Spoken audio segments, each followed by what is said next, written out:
You know, with what has happened to George Floyd, Oh, yes. I wanted to, well, I mean, Mm-hmm. I was wondering, everybody is now talking about America and Black Lives Matter, and I wanted to ask you, or rather, can I ask you, how do you feel about all of this? I mean, you grew up black in Luxembourg. Yeah. Does all of this resonate with you? Well, okay. To answer, yes, it resonates to me a lot. Would you have asked me this question 2 years ago? I would have said, leave me alone. I have nothing to do with that. I'm here in Luxembourg. Let's not talk about skin color. But now, after nearly 2 years of getting more awareness of myself as a subject in this society, deconstructing what I had interiorized, I do realize how much my skin color and history do matter. Oh, I see.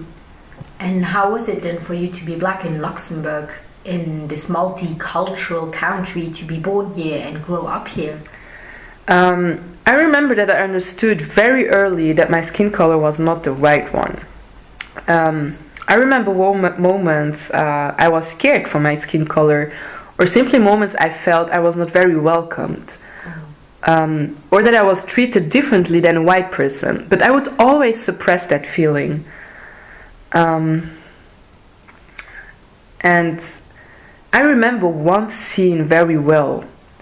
I was in primary school. I was very young, and two boys in the playground, they called me preta, black in Portuguese, over and over, and I was so scared.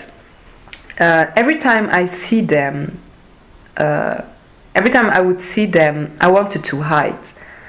My heart would beat faster every time I would feel to be again insulted or even pointed to because of my skin color. I felt a kind of hate that went beyond of what I was, but I was too young to understand. Oh, damn, I see. And children start to interiorize racism from a very young age on. We're surrounded by it, and actually this experience was only one obvious form of racism, but there is so much more. We need to look at racism as a system and not only as individual acts. And I wish so often to just be white, as it was what we were surrounded by. Even in African countries, white is the norm, white is the ideal, white is power.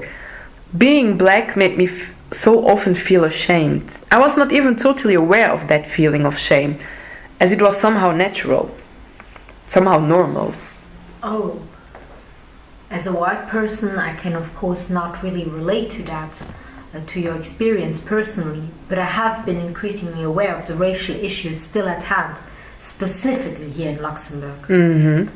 Growing up, I couldn't see it, to be honest. Your experience you mentioned before is sadly not unfamiliar to me. I remember a very striking moment in my childhood. Oh. I was at a supermarket with my grandparents, and I saw a black man and said to them, "Look, a dark person," and pointed at him, because that is what my family used to say to me when they saw someone with a dark skin tone. Mm-hmm. That man then came up to me naturally and told me that just because he has darker skin doesn't mean he's less of a person. Yeah, he was probably used to stand out because of his skin color.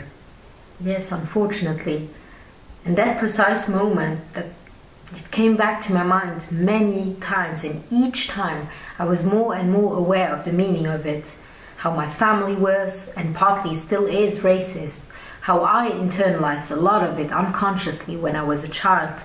How I didn't want to perpetuate that cycle, but I didn't know how. And I felt so ashamed and guilty for realizing the racism before. We simply cannot deny the fact anymore that white supremacy is one of the building blocks of many Western cultures, including Luxembourg, including Portugal. Yes, I totally agree.